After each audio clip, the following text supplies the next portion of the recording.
Hello and welcome to Sam's Russian Adventures. So I'm just going to walk around this neighbourhood. I'm going to have a talk to you about 6 lies that Western media, in my case the UK, might be in your case Australia or Great Britain or somewhere in Europe, but 6 lies that the Western media have taught me about what it will be like in Russia that have proven to be completely untrue. So you can see that everything is organised. We've got the plastic stuff, we've got the wood and the household goods. So the British media like to talk about all the dangers of Russia, how dangerous it is here, how you're going to go to prison, you're going to get in trouble, you're going to be arrested, all that kind of stuff, and that's what I'm going to cover today. So the first main lie is that Russia is full of fascists that are going to beat you up if you come here because you're foreign. Now this is an interesting one, because I remember when the European Football Championships were on in Ukraine. They're in Ukraine and Poland. And the Western media said, do not travel to Ukraine because there are lots of fascist thugs that are going to beat you up when you get there. And so English football fans were scared to travel because of the danger that was waiting for them in Ukraine.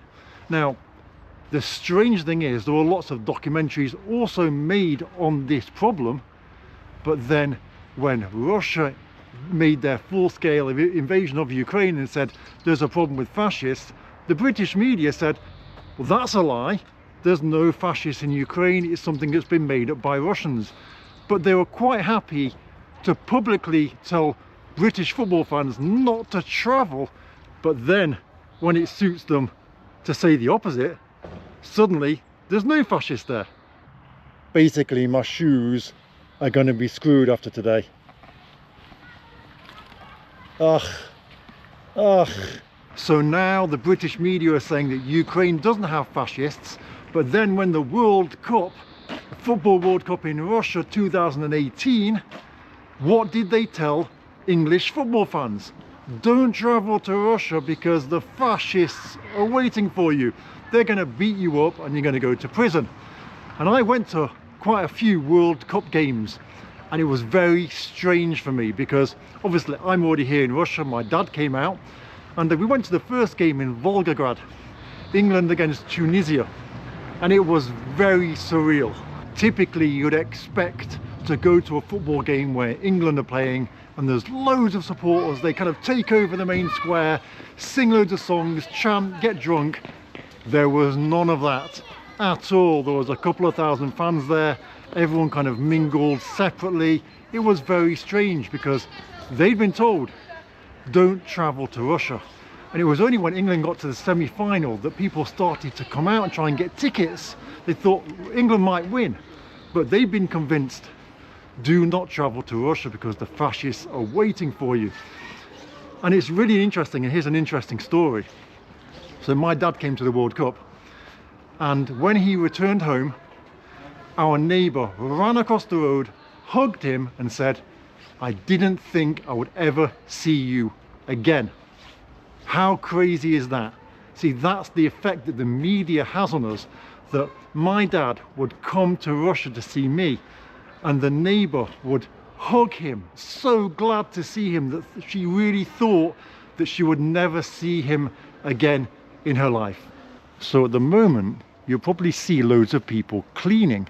There's a lady over here right now, she's cleaning, and the reason that everyone's cleaning is because we have a official day called Subotnik, and basically on that day in Russia everybody cleans, and the Subotnik is this Saturday coming up now. So there's nothing really going on here. It looks like a collage, doesn't it? So tomorrow on our road we have a Subotnik. All the neighbours have got together in the chat and said let's have Subotnik tomorrow and clean the road. It's going to be interesting. Are the building materials going to disappear? The next Western media myth that they like to talk about is if you go to Russia you'll be imprisoned. This is, you know, this probably existed since we've had TV, I guess. if you go to Russia, you'll be imprisoned. And see, the thing is, which is really interesting, if you hear on the BBC News that a Russian person has been arrested for spying, what do you think? Oh, stupid Russian spies, right? Why are they coming to our country and spying? They deserve to go to prison. Whereas when someone gets arrested in Russia that's foreign, what do you say? You say, oh, they've been illegally detained and they've been, you know, they're trying to make out that people are spies. Well, hang on a second. How does it work like that? If somebody is arrested in Russia, then they're innocent and the Russian government are trying to make them to look like a spy. But if someone Russian is arrested in the UK, then it's probably a spy. How does that happen like that, right? That we have such a bias against Russia that we decide that Russian person must be guilty, English person must be innocent. If anything, I'd say the police are nicer to you because you are foreign. They're just more polite, very respectful, completely different. So I've never been treated badly by anyone when it comes to the police, and Russian people often say to me, you don't get to see real Russia because you're not Russian. Well, that kind of goes against everything that I get taught in the media, because in the Western media you're taught if you go to Russia and you're foreign, you're going to have loads of problems. You're probably going to get arrested, beaten up first by fascists, and then imprisoned. The next thing that they like to teach you about Russia is that you do not have any freedoms in Russia. No freedoms at all. And this is an interesting one, because what is a freedom? I know that in the UK, my friends, my acquaintances, they talk about in the UK, you know, our problem is Starmer. Our problem is Starmer. He's not a good leader. The current government are bad. But in the UK, they always blame the government. It doesn't matter who's in power, it's always the government's fault. Everything's bad, the government is bad. It's either this leader or the previous leader or the one before that, or everything's going to be okay when it changes. And it never does become okay. And that's so interesting that, okay, in Russia, we have one president who's been the president for a long time, but the people get behind him and the people support him now. A lot of you will say, oh no, that's a lie. It's not true. Everyone wants Putin to be gone. That's not true. Out of all my friends, everyone I know 3 people that would prefer somebody else to be president. 3, only 3. And you're going to say, oh, that's because they're scared to talk about it. No, we sit with our friends whenever we're at a house, someone's house as a guest, or, you know, in the banyo or wherever we are, and we talk about politics a lot between ourselves. And there's only one person in my banyo group that isn't for Vladimir Putin. Everybody else is. The difference between our leader and your leader is our leader cares a lot about his country and does what he wants to do for the country and its citizens. He's not scared to do what he thinks is best. In other countries, that's not possible, because when you do something, you get cancelled for having an opinion that goes against what is supposed to be the way to do things. In the UK, we have problems with immigration, with the woke culture. Now, there's no way that the people in charge of the UK can make a decision regarding immigration. They can't do it, because if they do, they're called fascists. It's not possible. It's easier just to pretend the problems don't exist, because in the UK, those big decisions cannot be made. It's pretty crazy. So what is freedom all about? In the UK and the US, you've got rules, so many rules, so many. You can do this, you can do that, you can't do this, you can't do that, that's wrong, this will offend someone, someone's not going to be happy when you say that. If you say that, then someone will be angry. Wow, it's so crazy. In Russia, we have one rule: common sense rules over all the woke rules. And so that is how Russia is free. In Russia, I'm free to walk around this neighborhood. It's not the best neighborhood in the world, but I'm walking around as a foreigner with a camera. No one's going to take my phone, no one's going to steal my camera. I'm completely safe here. How many areas in the UK can you say that? If you're going to walk around and not the best area, just walk around and feel completely safe. In Russia, we have so many what's the word? We have so many freedoms, so many things we can do. So some people in the UK will say to me, if Russia's so free, why don't you go outside and protest the war? Why don't you hold up a sign? And I say, why would I? Why would I do that? I support the president, and I know that the president has got the best interests of the country at heart. He knows what the country needs. He has the responsibility to do the things that are going to help the country. So let him get on with it. And then I ask my friends a simple question. When was the last time you went out and protested something that you didn't like the British government did? Never. Never ever did it, right? They're quite happy to protest against other countries doing stuff, but do they ever go out and protest? Did they protest the Iraq war? No, of course not, because they didn't care. And so this whole, oh, you can't protest thing is just stupid. You vote the person to become the president. If this person is a president, you should let the president get on with his job instead of trying to find problems and faults with everything that they do. It's stupid. That's the reason that wokeism won't allow the UK to make the tough decisions. Yeah, it can say stuff of what it thinks about Ukraine or whatever, okay? That's fine. Things are not going on inside the UK. But it can't make the decisions to solve things like the migration problem, which is a huge problem. The easiest way to solve that is to say we don't have a problem, and anybody that thinks we do is a fascist. Oh wait, where have we heard that before? So you might think, why is Sam walking on this place where there's loads of mud and loads of litter everywhere? What's going on? This is the litter that's left over from winter. You see, things get dumped on the ground in winter, the snow covers it all. Winter ends, we have the subotnik, people come, clean everything, the litter's gone.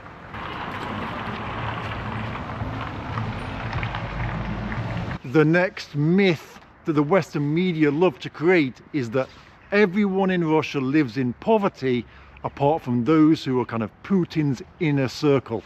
And I get this a lot in my comments. But then I walk around loads of amazing new developments and people say, all right, are you being paid to walk around them? It's stupid. There's a growing middle class in Russia. What you have to remember is the Soviet Union collapsed, what, 30 years ago. Then we had the 90s where Russia was essentially raped by the US. And then we've had 25 years since then.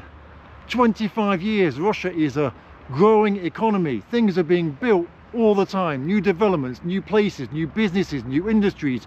Russia's been sanctioned, the most sanctioned country on earth, yet it's still growing. Its economy is still growing. Russia is, the amount of new developments in Russia is crazy. If you go to Moscow, wow, I mean, I know people that used to travel around the world and they say to me now, it's crazy when you go to Moscow. Moscow is better than all of these European capitals. It is really insane.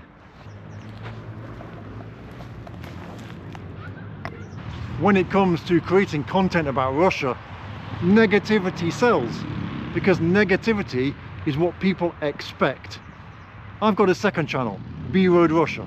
I haven't uploaded to it for like a year and a half, but it was a brand new channel and I was uploading new videos, only uploaded 10 videos to the channel, and my videos were getting 500,000 views each. Why? Because I specifically went to an area that was kind of left behind since the collapse of the Soviet Union.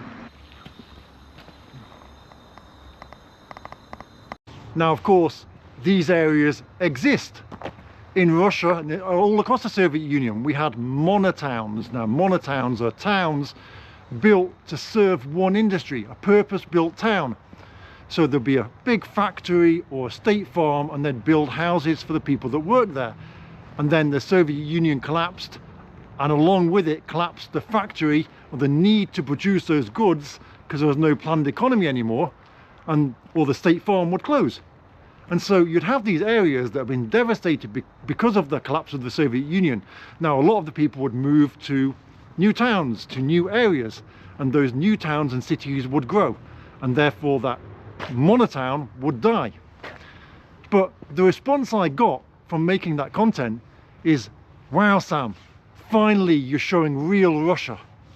And I had lots of American men, over 70-year-old, calling me, writing me on Facebook saying, Sam, the girl that you're with in the checkout in the supermarket, can you put in contact with me? I'll save her from her problems, send her to me.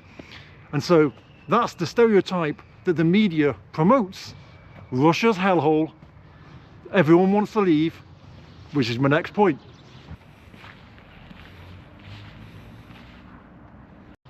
I think the majority of the world, the people that are not particularly interested in Russia but just know Russia exists, they think that Russia probably looks like the Borat village. And then there's people that go on to pretend that they're trying to show Russia positively but then show it negatively, like Bored and Bankrupt. Very popular YouTuber, got really famous by touring the old Soviet Union and by saying to his subscribers that my goal is to show you real Russia, not the stereotypes. But then he films the stereotypes. And so therefore this reinforces to the masses that Russia is a shithole. And of course, why wouldn't they believe someone who loves Russia and just wants to show real Russia to the people? So the next myth that's been created is that all Russian people are dying to leave Russia. They'll do anything to get out of Russia, especially the women. The women, 18 years old, they're happy to marry a 70-year-old American just because they're American, because they'll do anything to leave. I can tell you now, this is completely untrue. It's ridiculously untrue. I know so many people that would be so angry if I told them that. Often people say to me, oh, what do they think in the UK about Russian women? I say, I'm not going to tell you.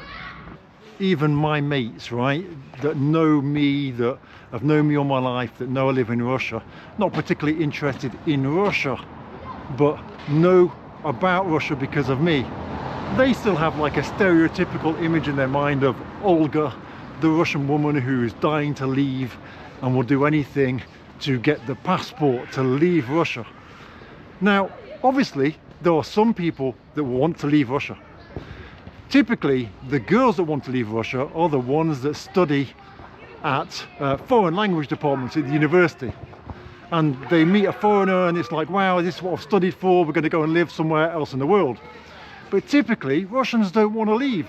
Russians are very patriotic. I know so many Russian people that live in different places that are like, oh, I miss Russia so much. I can't believe I got married. I'm here now. What am I going to do? Loads of people really, really miss Russia. Now, I know you saw on the news that 3 years ago, in 2022, that everyone left Russia. People were scared to be mobilized and serve in the army. That's obvious. And also, those Russians who had businesses that sold their products and services to foreigners, well, they had to leave Russia because they couldn't take payments anymore. Russia got cut off from SWIFT, Visa and MasterCard.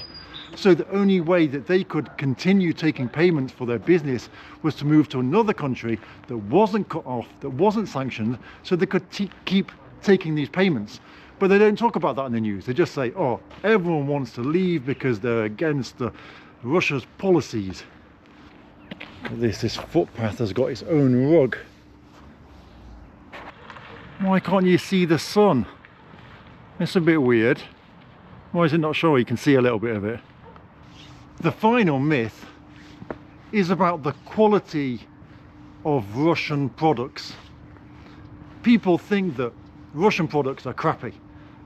My brother, for example, he always makes sarcastic jokes at Christmas and says, hi Sam, what are you going to give me for Christmas? You're going to give me a 1980s, you know, Betamax video cassette player or something like that? Or are you going to give me a computer game that the screen is green or something like that? Because there's this misconception that anything that's made in Russia is crap.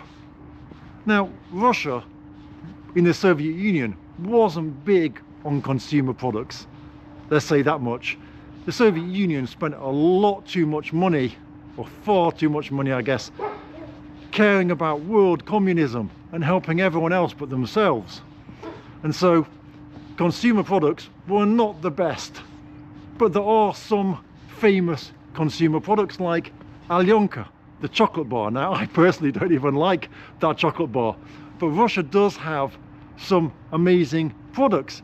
Russia, for example, military hardware is world renowned, right? World renowned, right? I think I'm saying that right. But then, because of sanctions now, all of these foreign companies have left and Russian companies have filled the gap in the market. So if you take Vkusna и Точка, the Russian McDonald's, does it differ from the American McDonald's? I can't see any difference. Younger Russian people might say, oh, it's not as good. I think they're sold more on the brand and the image of McDonald's than anything else. As far as I can see, it's just the same. You let me know what you think about Russian products. Are they any good? Perhaps I've just fallen for the propaganda, right? Because I've been here for so long.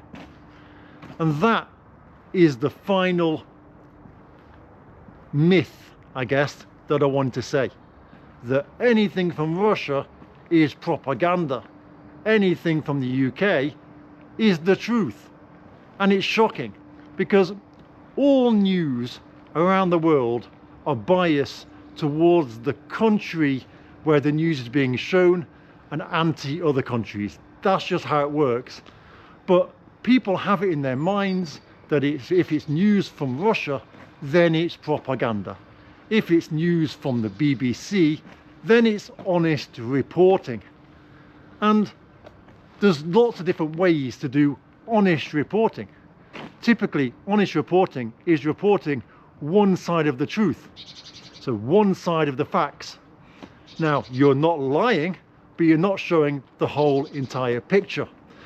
I've noticed a lot in the BBC, what they've done over the last year is they've have headlines about what's going on in Ukraine, and it will say, today so many people died, says Ukrainian president. And so they're kind of like removing themselves from the responsibility. They're still making the headlines, still having the interviews, still showing the news, but then they're just saying, says the Ukrainian president, or says the Ukrainian minister.